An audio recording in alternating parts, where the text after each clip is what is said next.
Muscular Development. It's Ron Harris, and I'm here with the guy. Any of you who have been on the MD forums know the mayor of bodybuilding. You don't think I'm going to let Dillon? You don't think I'm going to let you do an interview with the mayor and not jump in? Absolutely, absolutely.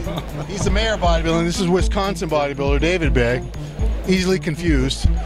Mayor, do you have anyone on the back of the shirt? That's the first thing I want to know.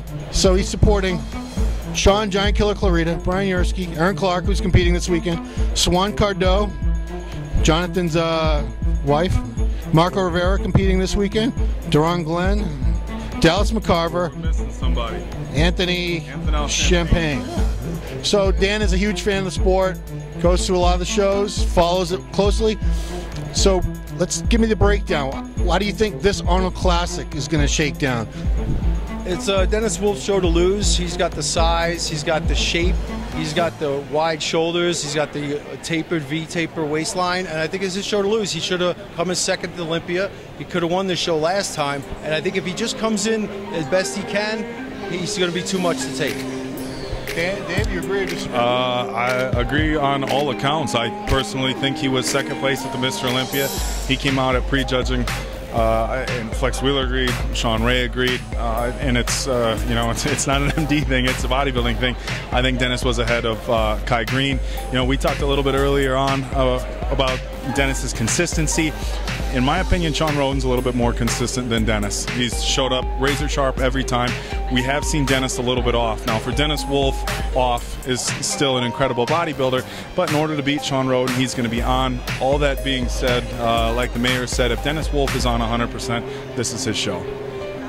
And he brought up his weak spots: hamstrings, glutes, his lower back. It's never going to be the best lower back, but when you improve your weak spots, the judges generally will reward that.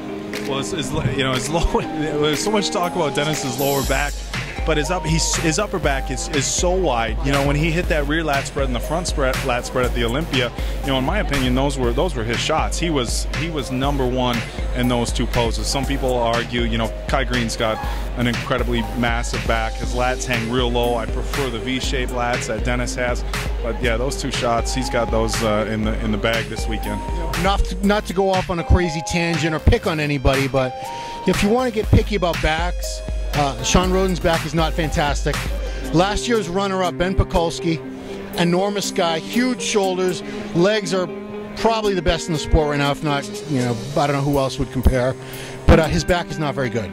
So, for them to pick on Dennis Wolf's lower lats at this, when you got things like that going on, it's a little ridiculous. Yeah, I think Dennis's weaknesses counted more against him than other people's. Somehow other people's weaknesses aren't talked about. I think, you know what I think it is I think when people see just a ton of potential in somebody, there's almost this frustration, like if you could just do this or if you could just do that. When somebody's a good bodybuilder and you feel like they've maxed out what they have, it's not, in my opinion, it's not as easy to pick them apart. Brandon Curry is an example of a guy like that. I spoke with Peter McGuff about Brandon at the last show we were at, and he's like, it's almost frustrating to watch Brandon compete sometimes because he's got such beautiful shape, and he's got, that's the only word I have for it, beautiful. You don't want to talk about another man like that. But he's got such beautiful shape. He's got so much potential. And, he got 8th at the Olympia a few years ago, and he still wasn't quite as sharp as he could have. And so I think it's a kind of a similar thing with Dennis. Dennis has so much potential, such great shape, that when people see a weak spot on him, they just want to put it under a magnifying glass and say, well, that's what he needs to bring up, and then he could be at the next level. But when you look at somebody like Dennis as a whole, he's absolutely phenomenal. You can take any bodybuilder that's in the game today and pick some kind of weak spot. Phil Heath has narrow clavicles, Kai Green's got a wide waist, blah, blah, blah, blah, blah. But I think Dennis is phenomenal. Well, what I see happening a lot is, because it's a sport that's judged subjectively, and none of these guys are perfect. They've all got their strong points. They've all got flaws. I think all their fans have a tendency to overlook the flaws of their favorite guy and exaggerate the flaws of whoever their guy's up against. So that's why you hear boo, boo, 5th place, boo, 4th place, boo, on down the line. You're never going to please everybody in this audience. It's just not possible. That being said, it's going to be a tough show. You got some amazing guys. None of them are perfect. But they're all amazing in their own right too. So it's going to be very interesting. I'm looking forward to it. So we could talk about this all damn night. What if we have to do What if we have to do top 5? You already said Dennis is your winner. Who you taking top 5? I got Dennis, I got Roden, I got Evan. He'll be the most conditioned guy in the contest. That includes the 212. He brings a condition. Anyone that's ever seen him, it'll be close. He's a conditioned guy. He comes in full, working with Aceto. He's going to knock it out of the park. After that, it gets tricky. I think it could be Branch because he's very determined. He works hard. He looks good here today. And also Victor.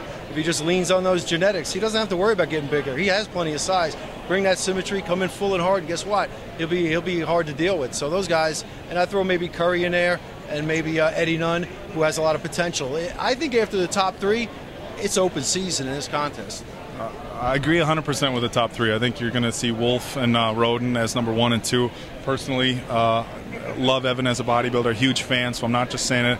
I think Evan will be 3rd place. You know, if Dennis or Sean slip a little bit, which I don't really see happening, and Evan is razor sharp, which I think he's going to be, Evan could move up into spot 1 or 2. I think Evan taking it, I'd love to see it. I don't know if he's quite at that level yet, but I would love to see it, but I'm certainly not going to say he won't. I agree with Dan 100% that once you get outside of that, it's kind of a jumbled mess. Ben Pekulski got 2nd last year. Obviously, it was a weaker lineup, but Ben's one of the hardest working guys in the game, and even though he does have some weak points, he's got a really freaky physique. So if he brings that and he's really shredded and a couple guys are off, I could see Ben in the top 5. I could see Victor in the top 5. Cedric McMillan from pictures online, and everybody knows you can't take pictures online and say that that's going to mean they're going to look good on stage. Cedric's got all the potential in the world, and personally I think a super shredded Cedric McMillan could take the whole thing. We haven't seen that out of Cedric, so I'm not going to just expect it to happen now.